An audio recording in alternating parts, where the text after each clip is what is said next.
पहनना चाहिए नीलम और किसे पहनना चाहिए। दोस्तों देखिए, जन्म पत्री में 3 तरीके से ग्रहों का निर्धारण हम लोग करते हैं। सबसे पहले राशि, सबसे पहले जन्म जो लगन होता है असेंडेंट, उसके बाद चंद्र लगन और सूर्य लगन।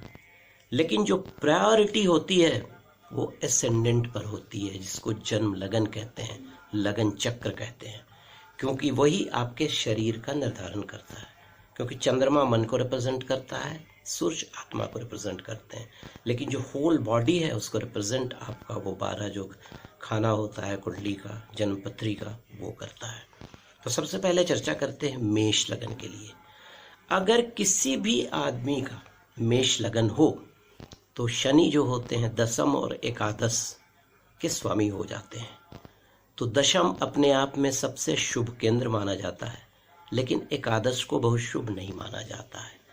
लेकिन शनि देव अगर आपकी कुंडली में फर्स्ट हाउस में, सेकंड हाउस में, फोर्थ हाउस में, फिफ्थ में, 9th में और 10th में हो, और अगर शनि की महादशा चल रही है तो आप जांच कर ट्रायल लेकर नीलम धारण कर सकते हैं, आपको फायदा होगा।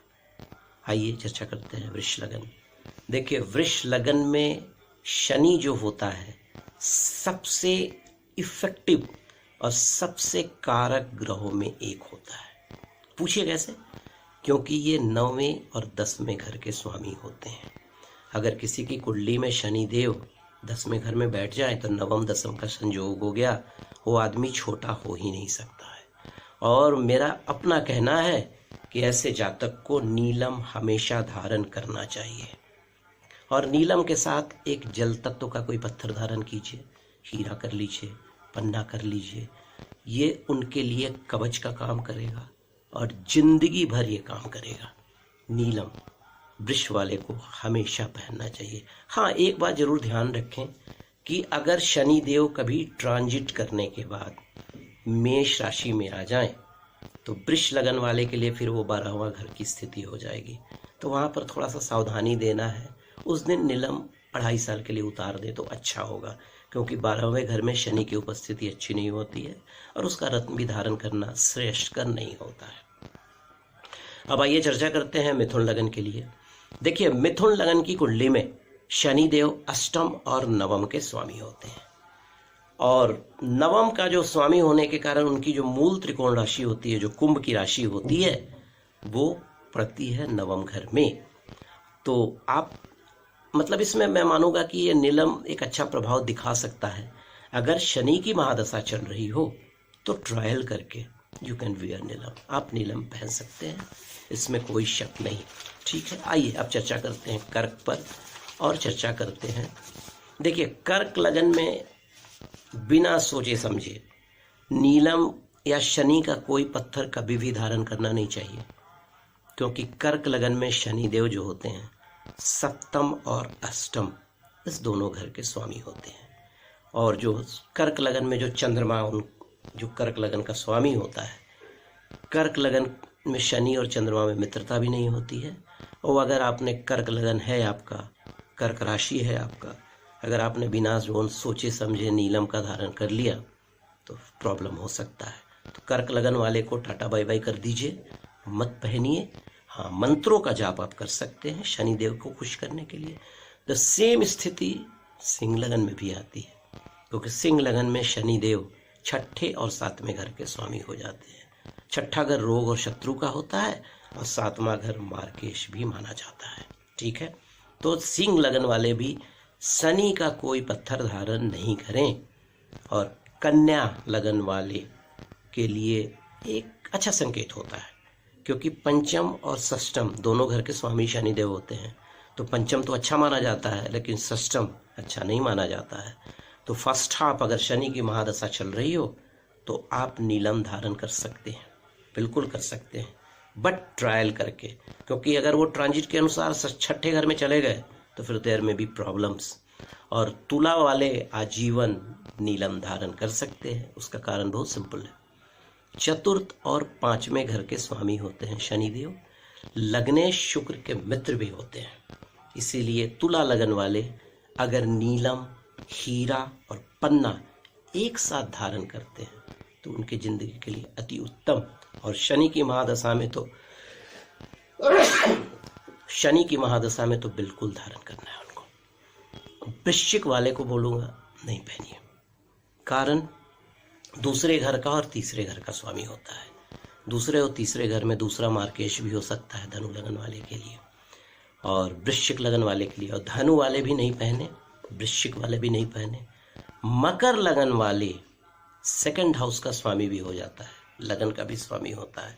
अगर महादशा चल रही है मकर लगन वाले तो अवश्य धारण करें नीलम।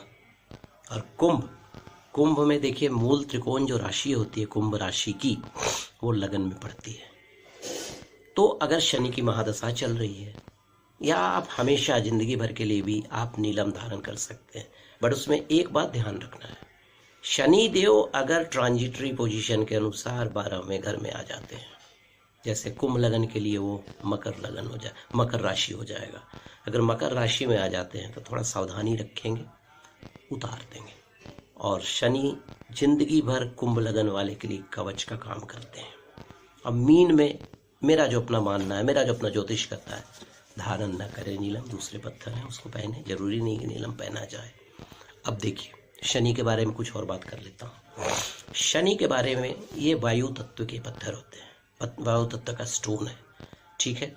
शनि का जो रत्न है नीलम, ये वायु तत्व का स्टोन है और शनि वायु तत्व को रिप्रेजेंट करते हैं। तो जब भी आप नीलम पहने तो या तो चांदी में बनवाएं या लोहा में बनवाएं। सोना में बनवाएंगे तो 50% उनका एफिकेसी खत्म हो जाएगा नीलम का। और नीलम के साथ एक कोई भी जल तत्व का पत्थर अवश्य धारण करना चाहिए। और नीलम जब भी धारण करें तो अपनी कुंडली में आपका वायु तत्व का कैसा प्लेस है, वायु तत्व की अधिकता कैसी है, उसका आकलन किसी भी अच्छे ज्योतिष से जरूर करवा लें। हाँ, एक सबसे इम्पोर्टेंट बात, अगर हमारे भाई बहन जो थोड़े फिनेंशियली मजबूत नहीं है, क्योंकि नीलम एक महंगा पत्थर होता है, तो अगर नीलम नहीं पहन सकते हैं तो उसके बदले वो ब्लू जिरकॉन पहन सकते हैं, एमेथिस्ट पहन सकते हैं, जमुनिया भी जिसको इंग्लिश में हम लोग कटेला भी बोलते हैं, जमुनिया भी बोलते हैं। और ब्लू कलर का अगर टर्म्यूलिन मिल जाए उसको पहन सकते हैं। लाजवर्त को भी आप धारण कर सकते हैं। अब दोस्तों देखिए एक सबसे इम्पोर्टेंट बात, बहुत सारे लोग, बहुत सारे माँ बहनें हमसे पूछती हैं कि शनि इतना जल्दी प्रभाव कैसे दिखा देते हैं किसी भी आदमी के ऊपर और कोई ग्रह उतना जल्दी नहीं दिखाता है। तो देखिए जो बहुत सबसे सिंपल है, ग्रहों का जो एब्जॉर्प्शन होता है, हमारा जो चक्र है, जो 7 चक्र है, सहस्त्राचार, अजना, विशुद्धा, अनाहत, मणिपुर, स्वाधिष्ठान, मूलाधार, उनके थ्रू होता है। तो आप इन चक्रों का अगर कलर देखेंगे तो कहीं पर काला रंग नहीं है, शनि देव का रंग जो काला है।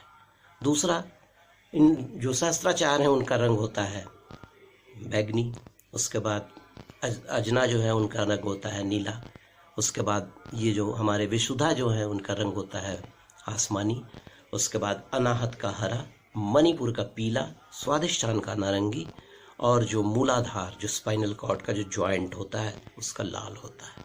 तो होता क्या है, जैसे ही आप नीलम का पत्थर धारण करते हैं तो उसको शरीर के अंदर एक सामंजस्य बैठाने में थोड़ी परेशानियां आती है, तो किसी किसी के लिए वो फटल हो जाता है, इसलिए बहुत फ़ायदा नहीं कर पाता है और थोड़ी सी दिक्कतें आने लगती हैं, यही एक कारण है।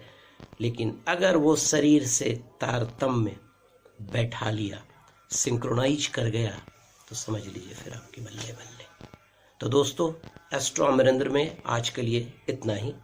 अगर मेरा वीडियो पसंद आया हो तो लाइक ज़रूर करेंगे, अगर सब्सक्राइब नहीं किए हैं तो सब्सक्राइब भी करेंगे, क्योंकि फिर अगली दफ़ा फिर मैं कोई एस्ट्रोलॉजी पर कोई नया विषय लेकर आपके सामने आऊँ। धन्यवाद, नमस्कार।